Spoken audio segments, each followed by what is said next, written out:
ધોરણ 7 વિજ્ઞાન ચેપ્ટર 11 પ્રાણીઓ અને વનસ્પતિમાં વહન.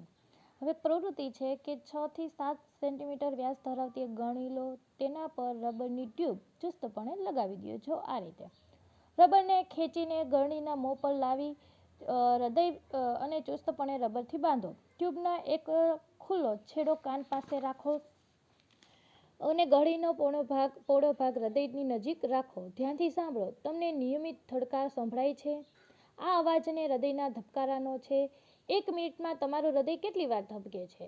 4-5 મિનિટ દોડીને ફરીથી ધબકારા ગણો. તમારા અવલોકનની સરખામણી કરો. તમારા પોતાના અને તમારા મિત્રના નાડી દર અને હૃદયના ધબકારા આરામદાયી અને દોડ્યા પછીની સ્થિતિમાં નોંધો. તમને હૃદયના ધબકારા અને નાડી દરમાં કોઈ સંબંધ લાગે છે?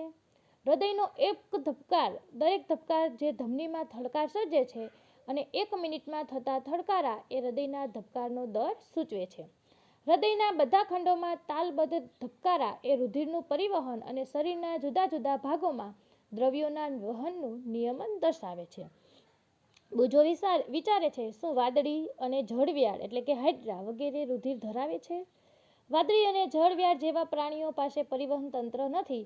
તેઓ જે પાણીમાં વસવાટ કરે છે તે પાણીમાં ખોરાક અને ઓક્સિજનનો શરીરમાં પ્રવેશ કરાવે છે.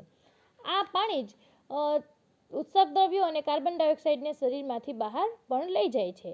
આથી આવા પ્રાણીઓને રુધિર જેવા પરિવહન પ્રવાહીની જરૂર નથી. ચાલો હવે કાર્બન ડાયોક્સાઇડ સિવાયના ઉત્સર્ગ દ્રવ્યો કેવી રીતે ઉત્સર્જન પામે તે જોઈએ. એક અંગ્રેજ ચિકિત્સક વિલિયમ હાર્વેએ એનો કાર્યકાળ છે 1578 થી 1657. એમાં રુધિરનું પરિવહન એમને શોધ્યું. તે સમય દરમિયાન એવું માનવામાં આવતું કે રુધિર વાહિનીઓમાં તરંગ રૂપે વહે છે. તેના મત માટે હાર્વેનો ઉપહાસ કરવામાં આવ્યો અને પરિભ્રમણ કરનાર કહેવામાં આવ્યો. તેમણે પોતાના ઘણા દર્દીઓને ગુમાવ્યા, પરંતુ તેના મૃત્યુ પહેલા હાર્વેના પરિભ્રમણના વિચારને સામાન્યપણે જૈવિક સત્ય તરીકે સ્વીકારવામાં આવ્યો.